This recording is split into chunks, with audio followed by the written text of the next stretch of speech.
سلفی اصول تھے جس کے تحت کسی قسم کے کوئی مونومنٹس، کسی قسم کے کوئی نبی پاک صلی اللہ علیہ وسلم کی زندگی کے زمانے کے جو سارے وہ تھی جگہیں تھیں، وہ ان کا کوئی نام و نشان نہیں ملتا تھا.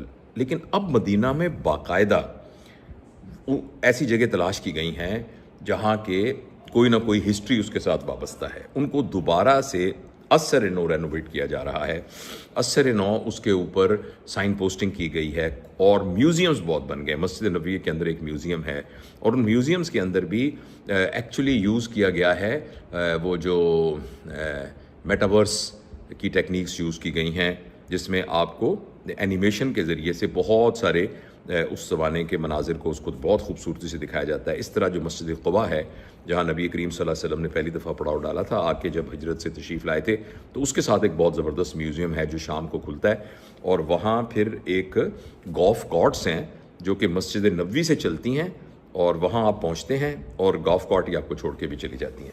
تو اس طرح کی بہت ساری سہولتیں. اسی طرح جمرات پہ جانے کے لیے جن کو شیطان کی وہ جو جگہیں ہیں جہاں وہ کنکریاں ماری جاتی ہیں سمبولکلی، جہاں آپ شیطان کو وہ کرتے ہیں، حضرت ابراہیم علیہ السلام کو جہاں بہکانے کی کوشش کی گئی تھی جب وہ حضرت اسماعیل کو لے کے جا رہے تھے، تو ان جگہوں پر آپ کو پتہ ہے وہ کنکریاں ماری جاتی ہیں.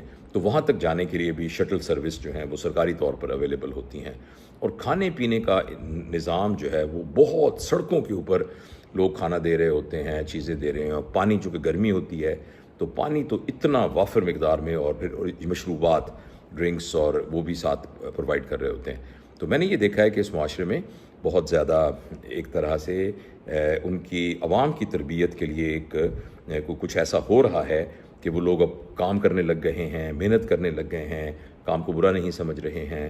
اور لڑکیاں جو ہیں وہ تعلیم یافتہ لڑکیاں آتی جا رہی ہیں، اور جو ان کی اپنی تہذیب ہے، اس لڑکی نے عبایا پہنا ہوگا، نقاب کیا ہوگا، یا یعنی جو بھی ہے، یا نقاب نہیں کیا ہوگا تو حجاب مکمل کیا ہوگا، مگر وہ ساری آفیشیل کام ہوٹلز کے اندر باقی جگہ پر وہ لڑکیاں کر رہی ہیں. تو یہ ساری چیزیں بہت ہی پلیزنٹ لگیں مجھے، اور مجھے پہلے سے میں نے فرق محسوس کیا. اسی طرح ٹرین سروس ویری ایفیشینٹ. مطلب میں نے انگلینڈ کی، امریکہ کی، اور یورپ کے کچھ ممالک کی اور ٹرکی کی ٹرین سروسز کو دیکھا ہے. دیکھیں اتنی ایفیشینٹ ٹرین سروس، اور 300 کلومیٹر کی رفتار کو ٹچ کرتی ہوئی آتی ہے. اور جو ایک بہت مشکل سفر ہوتا تھا دقت والا بس کے ذریعے مکہ سے مدینہ والا، وہ اتنا ایزی ہو گیا، اتنا پرومپٹ ہو گیا ہے. اس میں بزنس کلاس بھی ہے اور اس کے اندر اکانومی کلاس بھی ہے، اور وہ آپ آن لائن ہی اس کو بک کر سکتے ہیں ٹکٹ کو، اور بہت ہی ایک پروفیشنل وے سے. اور وہاں بھی اکثر لڑکیاں جو ہیں وہ وہاں ٹرینز کے باہر بھی کھڑی ہوئی ہیں، جو گائیڈز ہیں یا جو ان کی کیئر ٹیکرز ہیں، اور جو بھی ریسیپشنسٹ ہیں وہ لڑکیاں ہیں مینلی، اور وہ وہاں موجود ہے. اور بہت ہی زبردست ٹرین سروس تھی. اور پھر یہ جدہ میں تو بہت زبردست ہے کہ جو ٹرین ہے ایکچولی ایئرپورٹ میں آ کے رکتی ہے، اور آپ پلیٹ فارم سے نکلتے ہیں تو سامنے ایئرپورٹ ہے، جدہ انٹرنیشنل ایئرپورٹ. تو بہت ہی ایک، میں بھی جدہ میں ہوں انشاءاللہ، تو وہاں میں اترا. تو وہ یہ سب چیزیں میں چاہتا تھا کہ آپ سے میں شیئر کروں اور آپ کو بتاؤں کہ سعودی عرب جو ہے، جو اس میں ایک سختی تھی، اب وہ پہلے میں نے اس دفعہ نوٹ نہیں کی. باقی حج کے بارے میں انشاءاللہ میں گھر پہنچ کے میری نیت ہے کہ میں ایک تفصیلی ویڈیو بتاؤں گا کہ جو حج کے بارے میں میرا تجربہ. اور پھر میں ایک پورے گروپ کے ساتھ گیا تھا، ہمارے بہن بھائی ساتھ تھے، اور مجھے بھی ایک موقع ملا کہ ان کے ساتھ میں مسلسل گفتگو کر سکوں. پھر جو ہمارے گروپ کے ساتھ اور ساتھ والے گروپ تھے، وہ گروپس والوں نے بھی مجھے کہا کہ آپ ہمارے گروپ میں بھی آ کے کچھ نہ کچھ ٹاک دیجیے.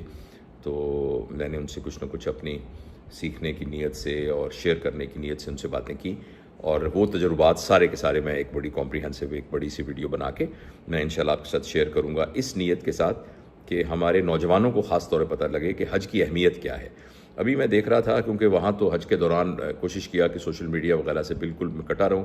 ابھی جب فارغ ہو کے یہاں جدہ پہنچا اور ابھی واپسی کی فلائٹ کا انتظار کر رہے ہیں، تو میں نے یہ دیکھا کہ کچھ پوسٹ تھیں جس میں کچھ چیزوں کا نا مذاق اڑایا گیا تھا. کچھ پوسٹوں میں نا ایسے مذاق اڑانے کی کوشش کی گئی تھی. تو میں یہ نوجوانوں کے لیے ضرور میں گفتگو کرنا چاہوں گا، ان کو بتا سکوں حج کی اہمیت کیا ہے، حج کیوں ضروری ہے، اور کیوں یہ اللہ تعالیٰ نے فرض کیا ہے، اور حج میں آدمی کیا سیکھتا ہے. میں نے دیکھا ہے زندگیاں ٹرانسفارم ہوتی ہیں حج کے دوران، باقاعدہ ٹرانسفارم ہوتی ہوئی زندگیاں میں نے دیکھی ہیں. اچھا، کچھ لوگ کہتے ہیں لو جی اتنے حج بھی کیے ہوئے ہیں پھر بھی یہ کر رہا ہے وہ کر رہا ہے. وہ انڈیویجول مثالیں ہیں. وہ ایک انڈیویجول کا ایکٹ ہے. تو اگر کوئی شخص فرض کرے کسی اس کی جا کے کسی عطر کی دکان سے بھی مستفید نہ ہو اور ویسے کہ ویسے واپس آ جائے تو یہ تو اس کا اپنا قصور ہے نا. اور کسی چشمے کے پاس جائے اور پیاسا آ جائے اور پانی نہ پیے یہ تو اس کا اپنا قصور ہے. تو اس کے بارے میں انشاءاللہ میں ایک تفصیلی ویڈیو بناؤں گا اور بات کروں گا انشاءاللہ. بہت بہت شکریہ.